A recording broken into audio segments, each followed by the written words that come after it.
The gavel cracked like a rifle report. Fluorescent light hummed over waxed floors and shoe polish air. I felt the silver coin, my mother's, cold against my palm, edges bitten smooth by years.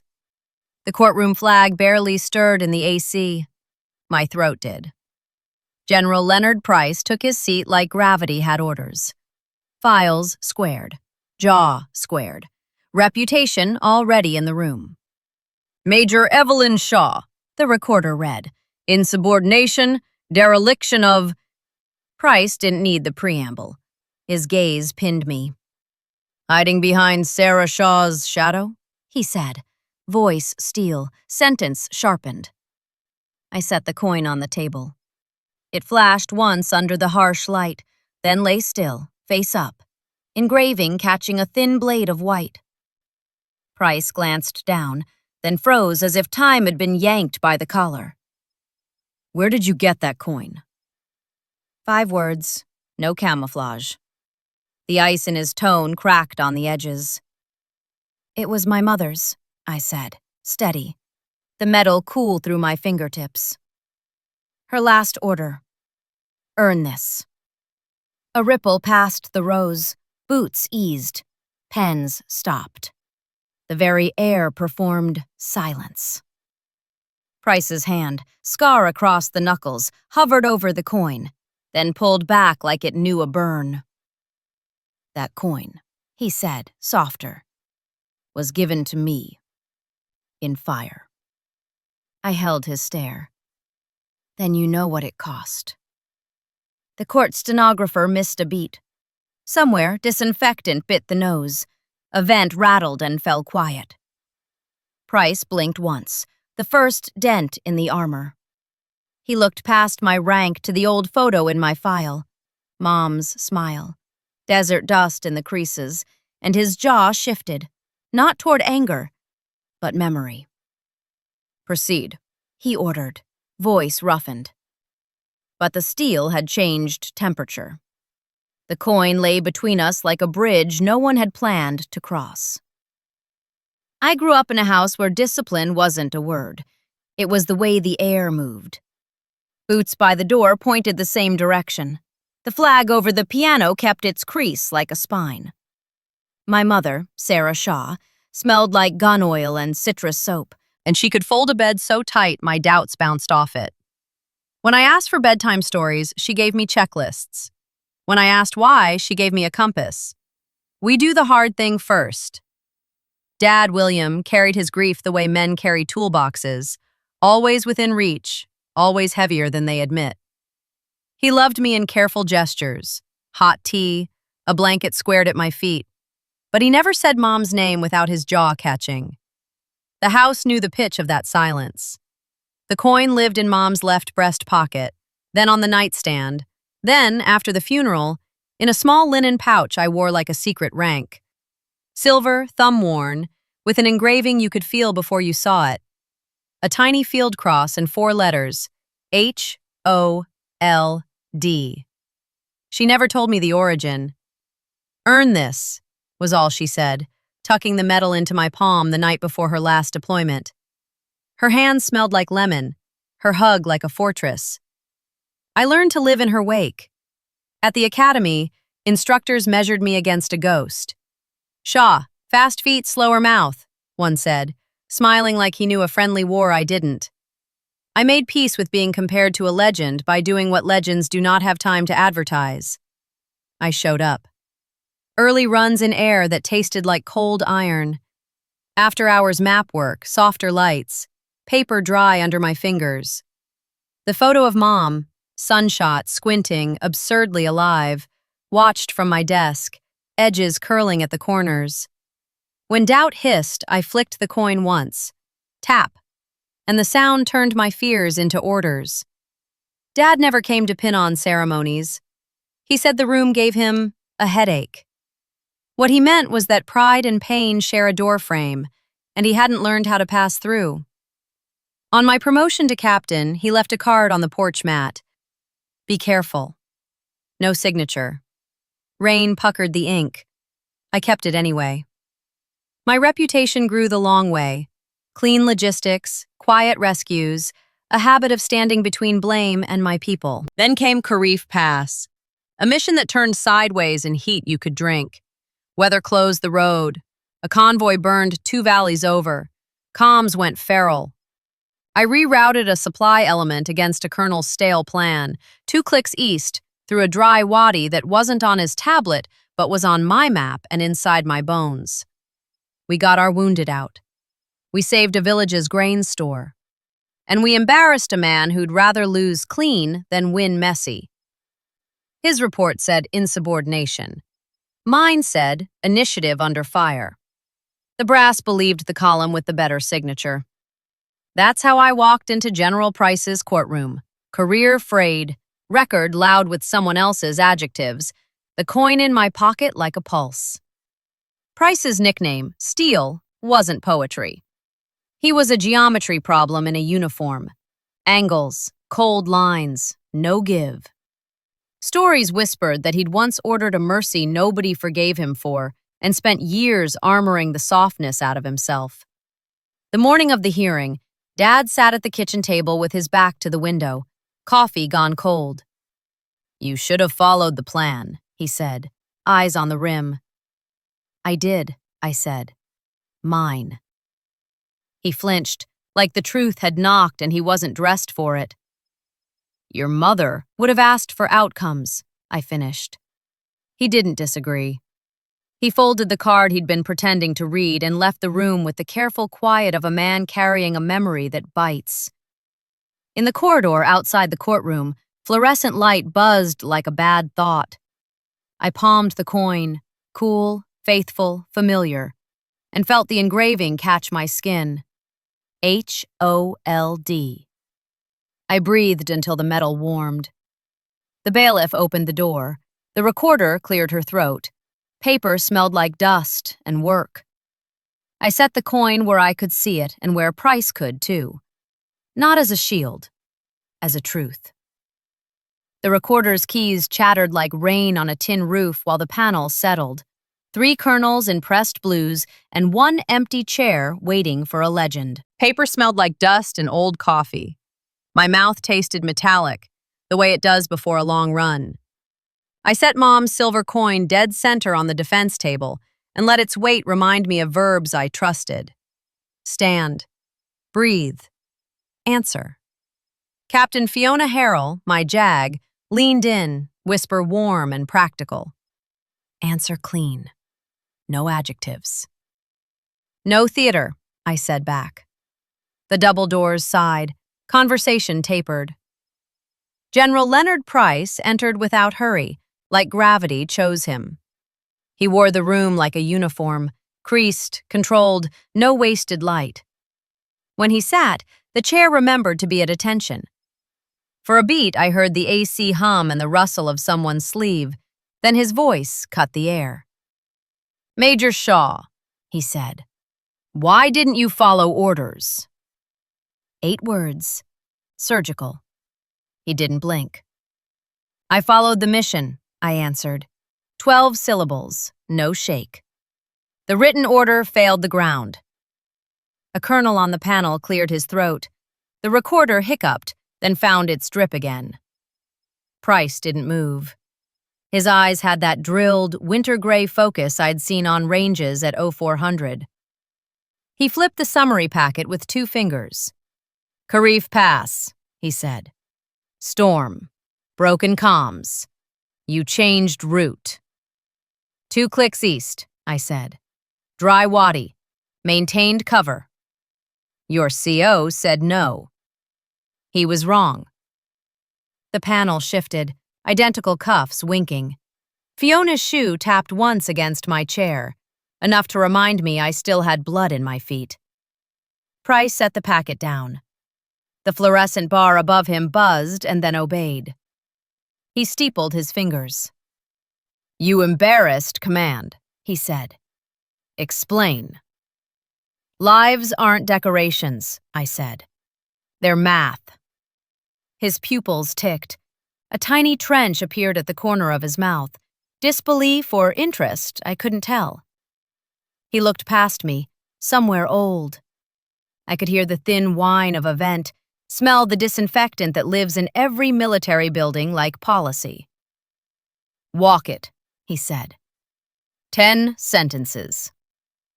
"Convoy burned west, smoke visible," I began, voice flat. Useful. "Weather closed the pass. Civilians in Valley needed evac. Grain stores at risk. Ordered route would bottleneck. I had map familiarity. Dry channel viable. I reconned it prior. I split elements, preserved comms with runners. We got 32 out. 0 friendly KIA. 1 sprain. Chain of command? Intact on outcome, I said. I notified afterward. You disobeyed. I adapted, I said. Under fire. A chairback creaked 3 rows behind me. Someone exhaled through teeth. Price's gaze didn't waver. He gave the tiniest nod to the recorder, as if approving the act of catching truth, then dropped his eyes to my table. That was when he saw it. The coin had caught a sliver of fluorescent and returned a thin blade of light. His hand stopped midair. The steel in his face changed temperature, still metal but warmed by a memory the room could not see. Your coin, he said. 2 words, fragile as glass. My mother's, I answered. His voice went lower. Flip it. I did. The tiny field cross glinted, and the 4 letters, HOLD, sat faithful in their shallow groove. He stared at that engraving the way men look at names on walls. Where? He asked. She gave it to me, I said. Last night home. And before that? He didn't look up. I measured a breath. The air was lemon, paper, polish.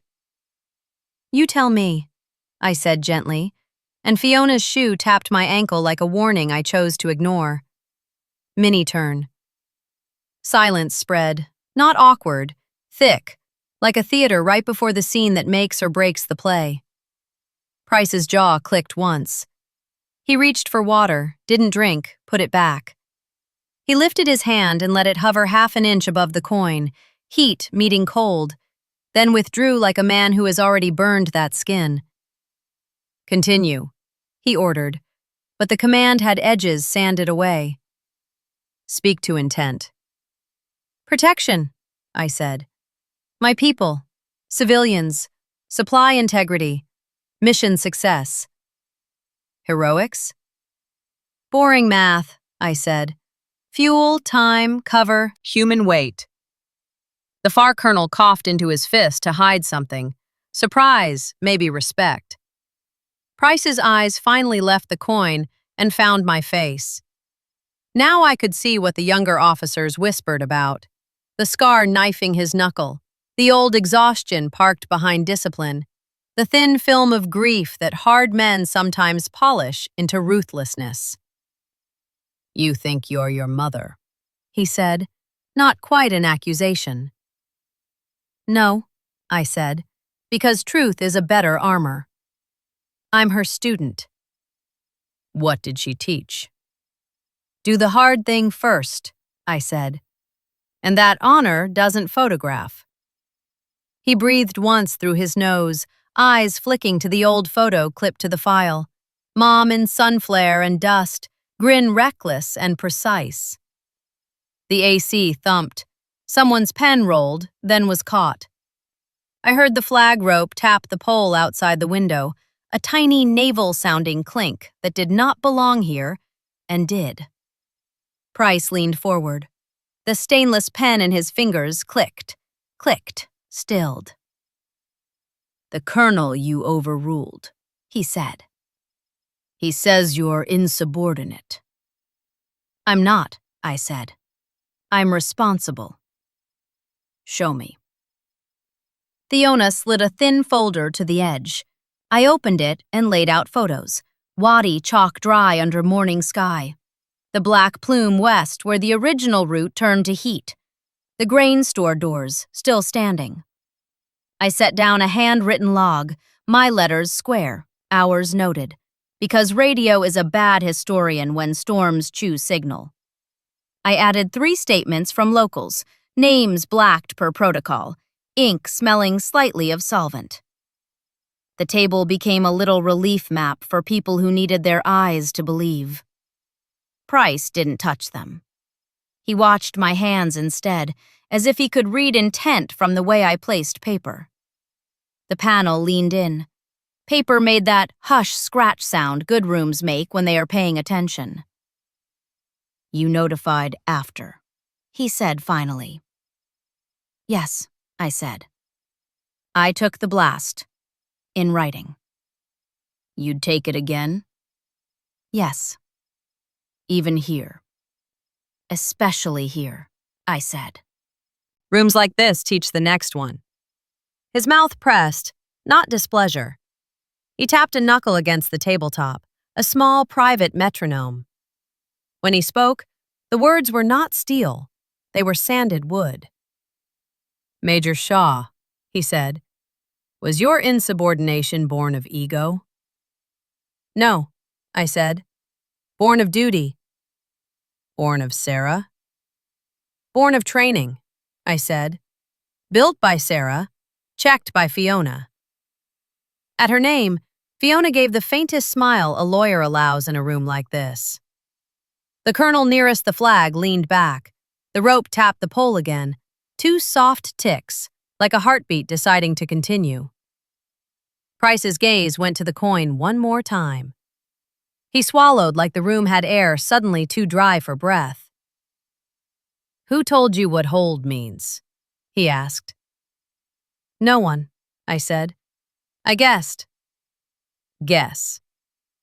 "Hold ground, hold fire, hold line, hold—" I touched the coin with a finger that did not shake. "Grief." Something unlatched behind his eyes. Not much. Enough. Mini-turn. He sat back and the chair complained in a tired military squeak. He pivoted to the panel. "We will recess briefly," he said. 10 minutes. The gavel's rap didn't sound like a bullet this time. It sounded like a hand on a doorframe. He stood and did not leave. Instead, he stepped down from the dais, not done often, and approached my table with measured, audible steps, shoes whispering against polished floor. Up close, I could smell starch and old paper and the ghost of gun oil that never really leaves some uniforms. He stopped at the edge of protocol, a breath shy of informal. His hand hovered again above the coin. "Your mother," he said, voice engineered to carry and yet somehow private, "gave me one like this, in a place we don't give names. I never deserved it." "Then you understand the weight," I said. He blinked. The winter gray went storm dark, then back to map true. "Proceed after recess," he said, louder now for the room. Then softer for me alone. "Don't flinch." "I don't," I said. He returned to the dais. The panel stood. The recorder stretched her fingers. Fiona exhaled for the first time in 10 minutes. I closed my hand over the coin. The metal had warmed to something living. On the way to the hallway water fountain, Dad's message pinged my phone. A text he'd been composing for years.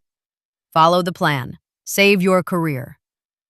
I watched the cursor blink at the end like a tiny metronome measuring fear. I didn't answer. I slipped the phone away and flicked the coin once. Tap. When we reconvened, the room had changed temperature. The panel looked like people who had remembered that decisions make lives, not resumes. Price's voice had a scrape of gravel that hadn't been there an hour ago.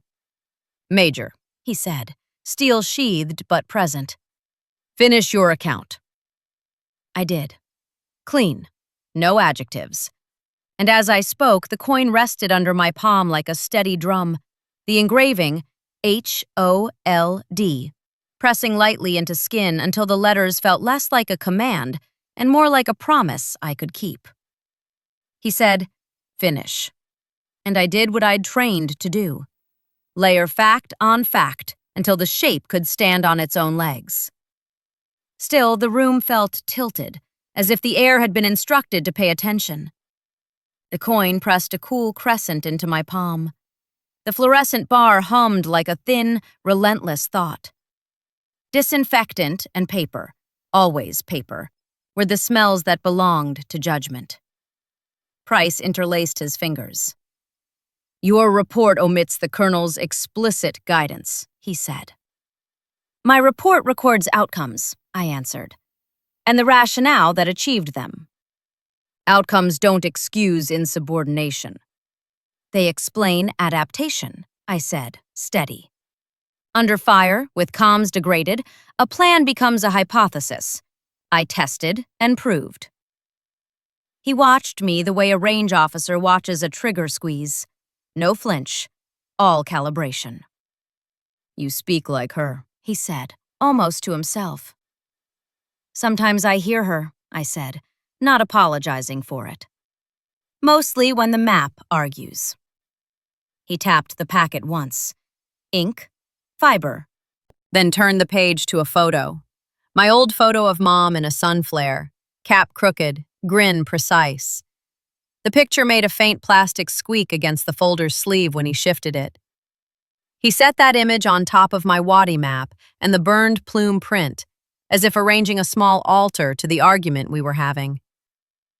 "Tell me where that coin came from," he said finally, voice pared down to the question's bone. "Not your mother's pocket.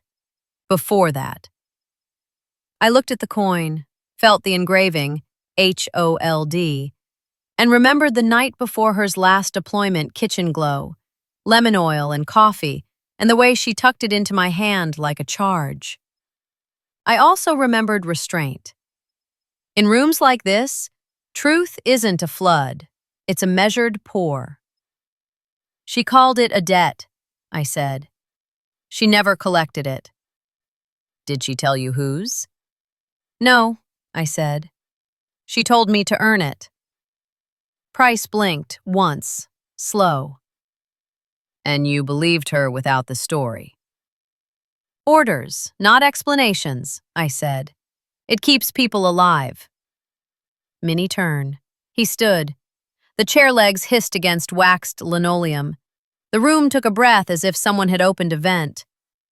Price left the dais again, a breach in ceremony that made the recorder miss half a word, and walked to the easel with the blown-up root photo. He traced the wadi with a finger that didn't quite touch the glossy paper, like he remembered the heat that lives in dry riverbeds even from far away. "You saw this with your boots," he said. "I did," I said. 2 weeks prior, during a supply recon. I logged it. It didn't travel up the right inbox. He grunted, something between disapproval and respect. "In my day, we taped copies to doors when the inbox failed." "I considered it," I said, and that got the smallest tilt of his mouth, not a smile exactly, proof that humor still had a pass on this range. He turned back, gaze snagging the coin again.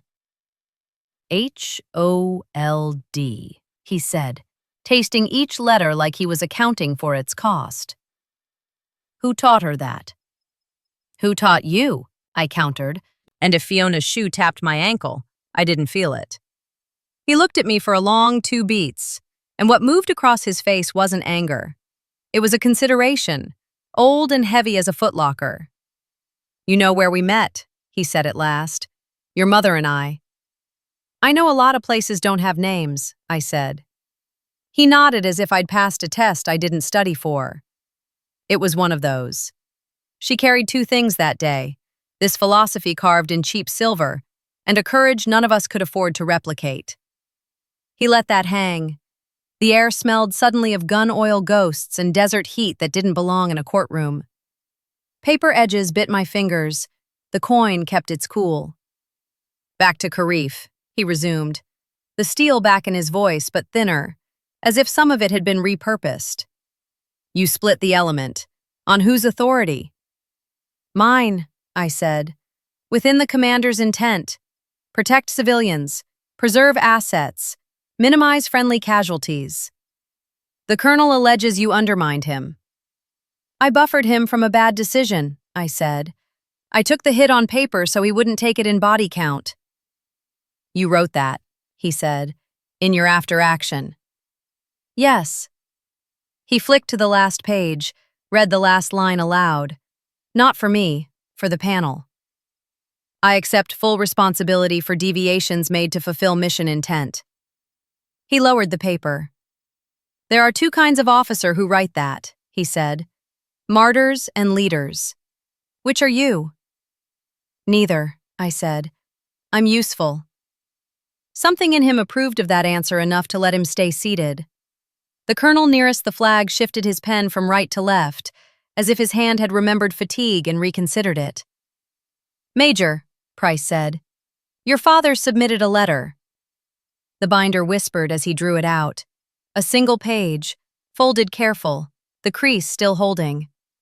I recognized the paper, Dad's cheap yellow pad he'd used since forever, as if nicer stock would refuse his handwriting. Price read a line in a voice stripped of the gravel and the war. She thinks she is Sarah. Remind her that the army is not a mirror. The sentence hit harder than the accusations. My mouth tasted like pennies. He's wrong, I said. Price watched my face the way a medic watches a pupil. Does it matter? He asked. It does to him, I said. To me, the mission matters. The rest is noise I keep out of my helmet. He folded the letter back along its crease and set it aside. He didn't put it on top. He didn't bury it either. He left it visible, but off the stack, as if to say, acknowledged, not decisive. Mini-turn. Captain Harrell rose, her voice cool water. General, permission to enter supplemental statements from local leaders. These attest to Major Shaw's pre-mission reconnaissance and the Wadi's viability. She slid the pages forward. The ink still smelled faintly of solvent. The paper's edge caught the fluorescent in a shy blade of light. Price read the first one aloud, just the opening line, the cadence of it almost like prayer. She walked the ground. We trusted her feet. He set it down and finally reached for the coin. He didn't touch the face. He palmed the edge, lifted it half an inch, then returned it to the table like you return a weapon respectfully to its owner. His voice, when it came, was lower, and the steel in it had been made to do a new job. Major, he said, tell me the night your mother gave you this. I saw it.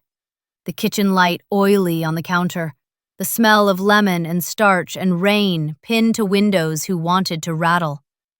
Mom's fingers, calloused, nicked, closing mine around metal.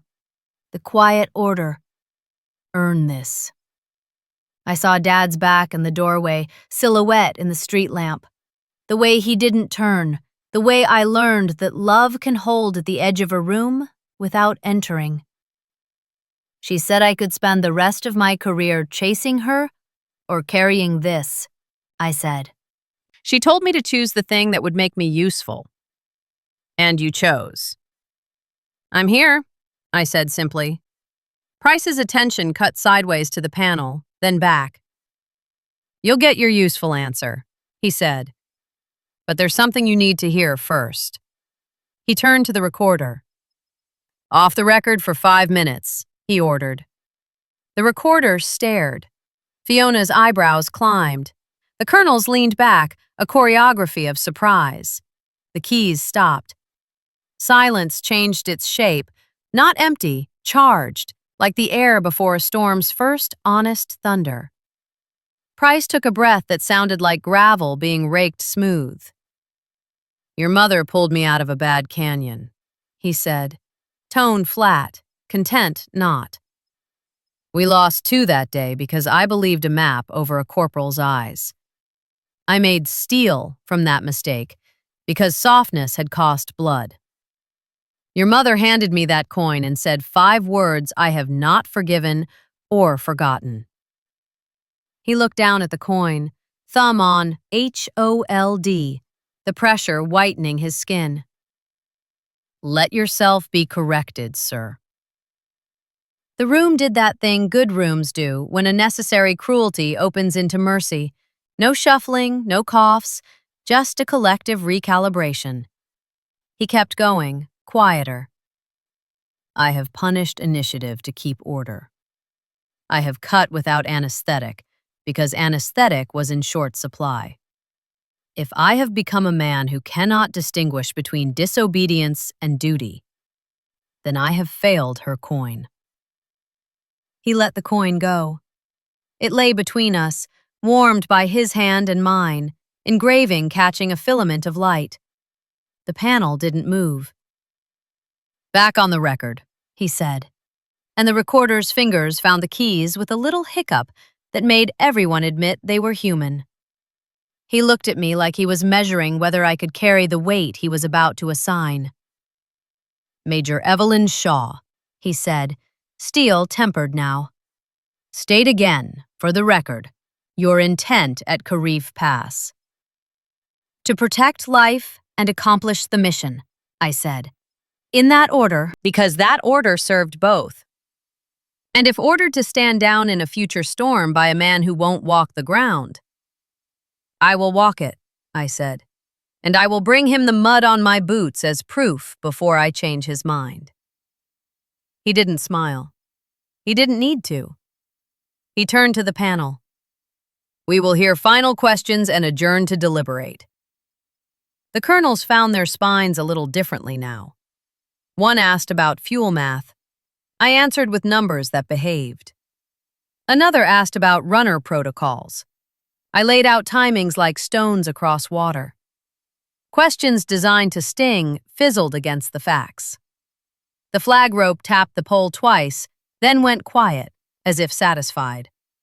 As the last query died, Price rested his hand beside the coin, not on it, near it, as if honoring a boundary he'd just learned to articulate. Major, he said, softer than any rumor ever gave him credit for.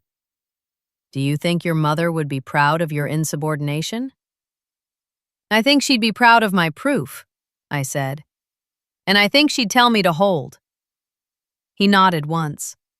It landed like absolution in a room that doesn't do absolution. Panel will recess to deliberate, he said at last. The gavel tapped, not a crack this time, a measured knock, like a door someone intends to open again. I closed my hand over the coin. It was warm, warmed by two histories, one ending, one deciding itself. Fiona exhaled. The room loosened the slightest fraction, like starch relinquishing just enough for breath. On my phone, a new message from Dad. If they cut you loose, you can come home. I stared at it until the letters blurred, then typed, I'm already there. I put the phone face down and, with my thumb, traced the engraving I had guessed at and finally understood. H-O-L-D.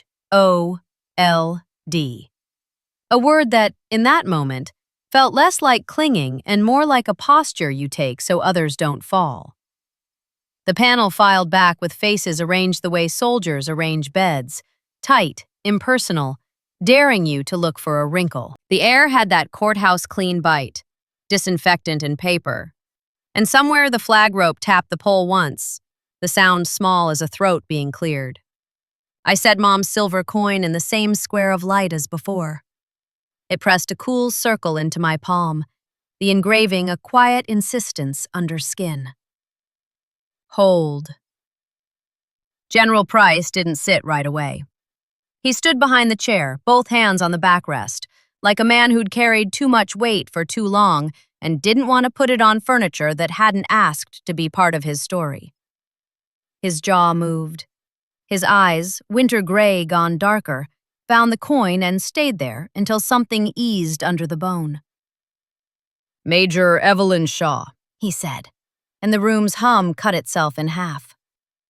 Before judgment, the court will hear context. Fiona's hand tightened on my sleeve, then let go, the lawyer's version of an amen. I breathed past the ache in my ribs, past the smell of polish, until the coin lost its chill. "I was a captain," Price began, not looking at the panel. "A map said go left. A corporal, barely shaving, said the ground said right." He let the sentence hang while the recorder's fingers hovered uselessly over her keys. Price didn't call for off the record. He let the truth write itself. "I went left," he said. "We lost 2 vehicles and 4 men. The corporal carried 3 out and came back for the 4th. Your mother led the back carry through heat that wanted to make strangers of us." His voice got lower and gained gravel, as if crossing that canyon again cost air. "At the extraction point, she pressed a coin into my hand. Cheap silver. This engraving." He tapped my coin with a knuckle scarred by decisions. "She said 5 words I didn't deserve. Let yourself be corrected, sir." Silence shifted. From curiosity to the ache of a room leaning forward. Somewhere behind me, cloth whispered as someone straightened.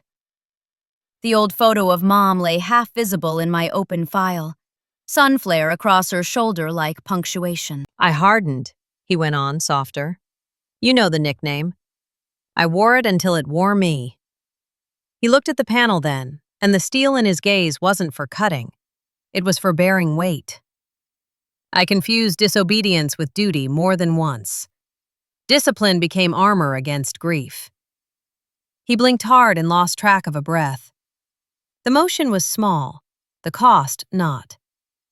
Moisture glazed the lower lid, caught the fluorescent, then retreated like a man embarrassed by mercy. A rumor died in the room. A person replaced it. "Today," he said, voice scraped clean, "a coin I didn't earn stared at me from a table I control. And a daughter who refuses to be a shadow showed me mud on boots where a slideshow wanted neat lines." He turned to me. The winter gray felt like weather that finally admitted a season it had avoided. "Major," he asked, not to wound but to confirm, "did you defy a person or a mistake?" "A mistake," I said, "and I carried proof." He nodded once, the way men nod when they accept the gravity of both truth and being seen. He put his hand flat on the table beside the coin, not over it, near it, like 2 histories meeting with agreed boundaries. "For the record," he continued, lifting his head to include everyone who had to live with this, "Sarah Shaw's lesson has been late in reaching me. That is on me. It ends here." Mini turn. He sat. The chair didn't squeal. He didn't look at the panel to borrow authority. He loaned them his. "Colonels, your questions are concluded. Recorder, take this down. In light of demonstrated initiative under degraded communications, in light of the preservation of civilian life and mission assets, in light of corroborated reconnaissance, and in acknowledgement of command error at higher echelons," he paused, choosing a word like a surgeon chooses a scalpel, "the charge of insubordination is dismissed."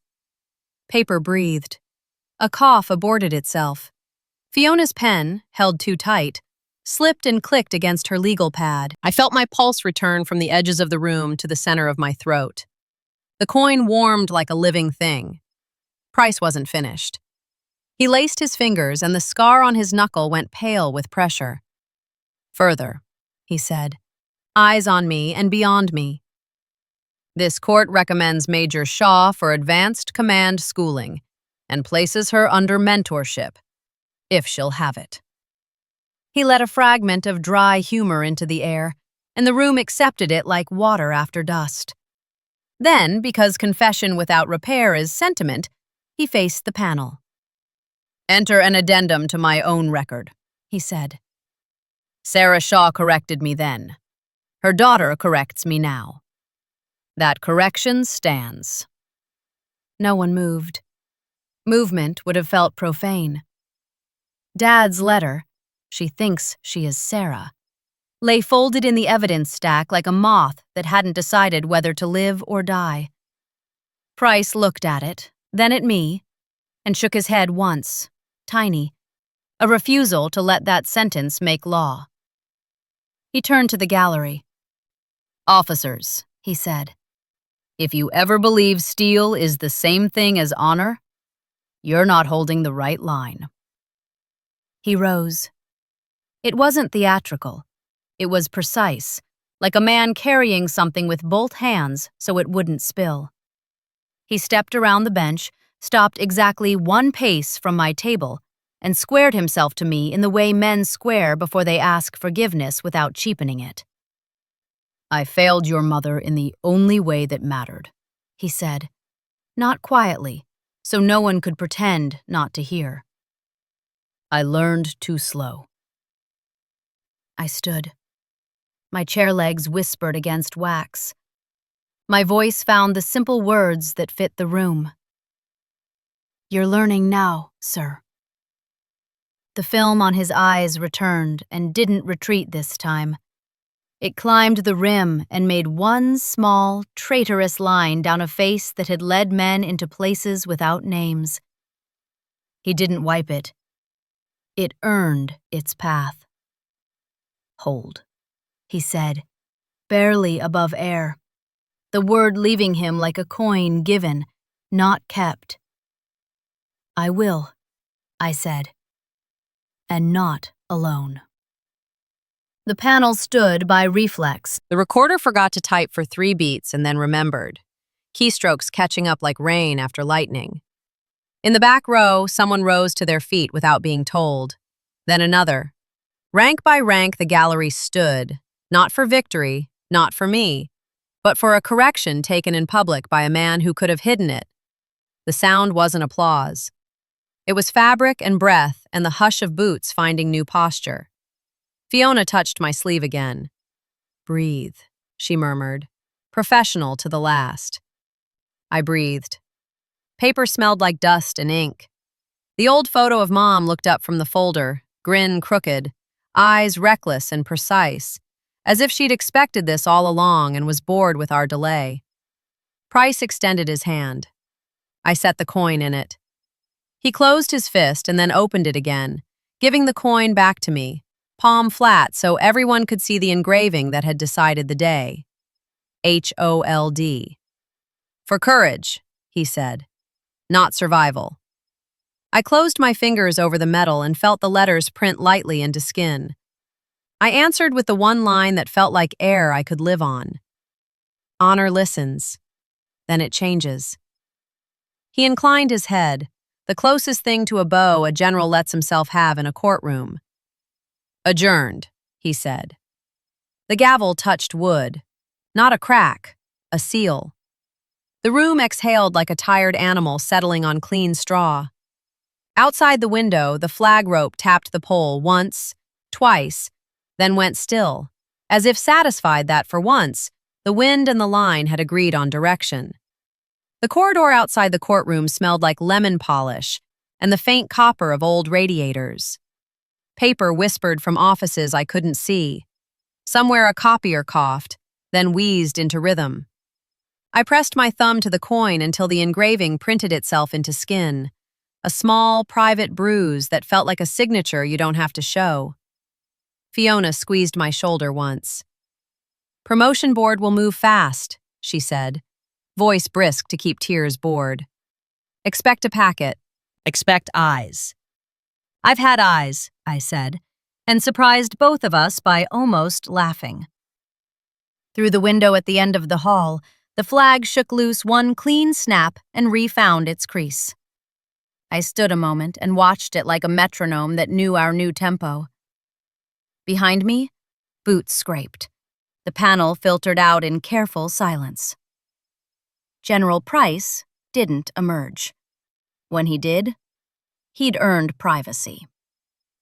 Dad was waiting on the bench beneath a bulletin board layered with outdated safety posters and a flyer for blood drives. He looked like a man who'd arrived early to an apology and had time to notice his hands. He rose, then sat, then rose again. The fluorescent made a thin halo on his hair. "I read it on the board," he said finally, chin toward the courtroom door. Dismissed. Dismissed, I echoed. He nodded, swallowed. The motion hopped in his throat like a small animal deciding to leap. Your mother used to tell me I confused quiet with absence, he said, words landing like careful tools on a table. I think I confused grief with judgment. I wrote that letter to the court because I thought I was protecting you from comparison. But I was building a mirror and calling it armor. Old hurt twitched. I let it twitch, then pass. The hallway smelled suddenly of burned coffee from the clerk's room, bitter and honest. You don't have to fix the sentence, I said. Just stop making it law. He flinched, then straightened. I'm sorry, he said, and there was no varnish on it, no workshop pride. For missing ceremonies, for letting a ghost grade your life, for writing before asking. I sat beside him. The vinyl bench sighed like it had been holding its breath. I carried Mom's coin, I said. Not her shadow. He studied the metal in my palm, the tiny field cross, the shallow groove of HOLD. What's it mean? He asked, as if the question could break something if we weren't careful. Hold ground, hold line, hold grief without letting it drive, I said. And hold correction when it's handed to you. He looked at the courtroom door the way you look at a chapel doorway after a long drought. That man cried, he said softly, astonished instead of scornful. He took correction in public, I said. That's rarer than tears. Dad's shoulders dropped an inch, like a pack had been adjusted to ride right. He fumbled in his coat and pulled out an old photo, Mom in sun flare, cap crooked, grin surgical. I carried this anyway, he confessed, a small smile leaking around the edges of shame. I kept it in the glove box, like a coward. He paused. Like a husband. Like a man learning to hold, I offered. We walked out into air that smelled like warm tar and cut grass. The flag over the admin building lifted once, then steadied. In the lot, General Price stood by a tan sedan, hands on the roof like he was bracing the car from a gust only he could feel. He looked smaller without the dais. I recognized the gravity that remains when the stage goes away. Major, he said when we reached him. His gaze ticked to Dad and back. William Shaw. General, Dad answered, the old reflex catching, then adjusting. Thank you. For what? Price asked, genuinely perplexed. For telling the truth where my daughter has always lived, Dad said. Price absorbed it with a blink that left his eyes damp again. He turned to me. A letter will reach you, he said, as if prefacing a confession with stationery. It will say only what can be recorded. This is the rest. He cleared his throat. You remind me what honor really means. The word settled with the weight of a coin on a quiet table. That night, my quarters smelled like starch and ink. I pulled a fresh pad and wrote a first draft of a mentorship handbook I'd been threatening myself with for years. Small chapters, clean titles. Maps versus ground. Proof versus pride. When to disobey. How to hold. I left margins fat for notes. On the first page, I taped a photocopy of the coin, front and back, because symbols train faster than paragraphs. The next afternoon, Fiona forwarded the official memo. Charges dismissed. Recommendation. Command and Leadership School. Assignment. Mentorship Pipeline. I printed it. The toner warmed the paper with that plasticky breath that means something has been captured without being reduced. I slid it behind Mom's photo in the frame on my desk so the edges kissed. I drove to the Shaw family home, a little house that smelled like sawdust and tea, and the chorus of appliances that forget themselves unless scolded. Dad waited on the porch with 2 mugs, and a posture that didn't apologize for existing. We sat and watched the neighborhood inventory its evening. "Tell me about Karif," he said. I did. Boring math, the map's arrogance, the Wadi's mercy. He didn't interrupt with fear disguised as advice. He let the story stand. Before I left, he handed me a small velvet pouch I hadn't seen in years. "Found it in her footlocker," he said. Inside, a second coin, not the same, lighter, blank on one side. "For whoever you think needs it," he added, voice steady. "Not because they remind you of her, because they remind you of you." On base, the auditorium smelled like dust and microphone foam. I booked it for Thursday nights. Shaw Leadership Clinic, from orders to outcomes. Price sent a note in his square hand, 5 lines about mistakes and metal and mercy. He ended with the sentence I realized I'd been writing toward all day. "Let yourself be corrected, Major, then teach it." I folded the note into my journal, against the old creases where my doubt had lived, and felt the paper settle like a promise that had finally found a chair. The auditorium smelled like dust, warmed by stage lights, and the faint copper of microphone foam. Folded chairs clicked open in rows. The flag at stage right held its crease like a spine. I set the mentorship handbook on the lectern, tabs neat, margins fat, and placed Mom's old photo beside it. Her grin caught a fillet of light. In my pocket, the silver coin pressed a cool circle into my palm, engraving familiar as pulse. Hold. "Welcome," I told the first class. 30 young officers smelling of starch, ink, and ambition that hadn't learned fear's voice yet. "This isn't about heroics. It's about boring math, clean maps, and the courage to be corrected." Pens lifted. Pages rasped. The room learned our tempo. Between modules, I stepped into the wings. The hallway tasted like lemon polish and tired air. Captain Harrell handed me an envelope addressed in small, squared printing. Price. The seal cracked with a dry sigh. "Major Shaw," it read. Pen strokes steady, unadorned. "Orders make soldiers. Corrections make leaders. Your mother taught me both, and I confused them for years. You have clarified the difference. I am retiring next month.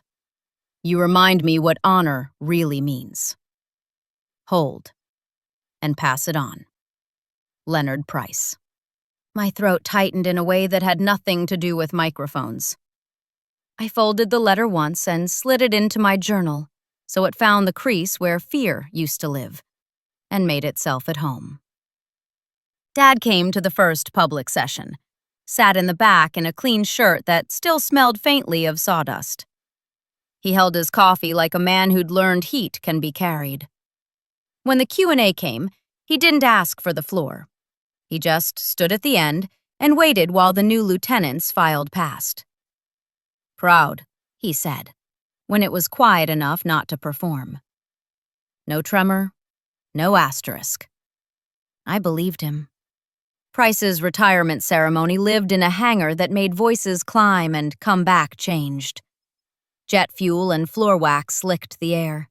Rows of uniforms made a measured field of color. He looked smaller without command, larger without armor.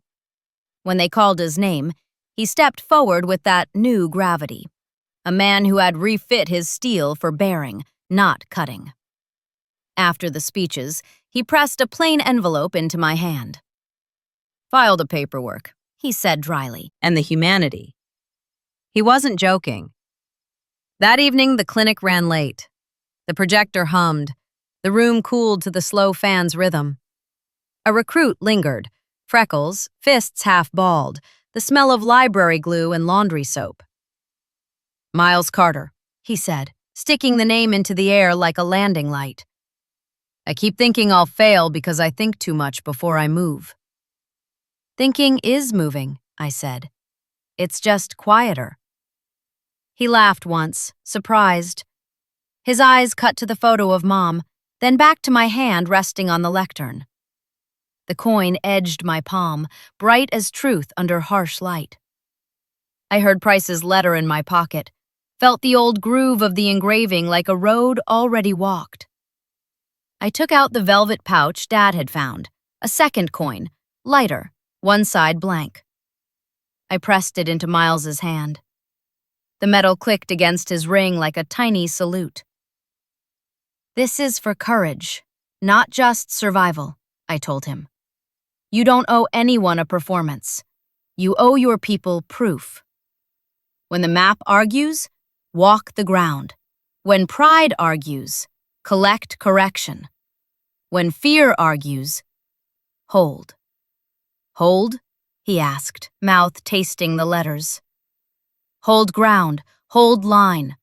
Hold grief without letting it drive," I said, the last word soft enough to be true. "And hold the correction when it finds you." He closed his fist around the coin and nodded like a recruit taking a hill he'd decided belonged to him. Weeks blurred into a rhythm I trusted, mornings of chalk dust and case logs, afternoons of mud-on-boot stories in rooms that smelled like coffee and copier heat. Dad stopped writing letters to the past and started bringing folding chairs to the present. Price sent one more note, small and square, the ink blotted where a hand had hesitated. "Teach them the difference," it said. "Then let them teach you back." On a late Friday, I locked the auditorium and walked into air that tasted like rain deciding which way to fall. The flag over admin snapped once and settled. In my pocket, the coin warmed to my hand. In my bag, the mentorship handbook wore fingerprints where new officers had leaned hard enough to learn. At home, I set Mom's photo on the mantle and slipped Price's letter behind it so the edges kissed. The room smelled like tea and starch, and the clean, unremarkable piece of a life not performing itself. I traced the coin's engraving with my thumb, HOLD, and felt the letters rise under skin like a quiet oath. Legacy wasn't a shadow anymore. It was a light you carried without blinding anyone. I flipped open my journal and wrote the line I'd been living toward. Honor doesn't fossilize. It listens, changes, and then holds. If you believe forgiveness and legacy are stronger than fear, subscribe for stories of honor, transformation, and the power of facing the past.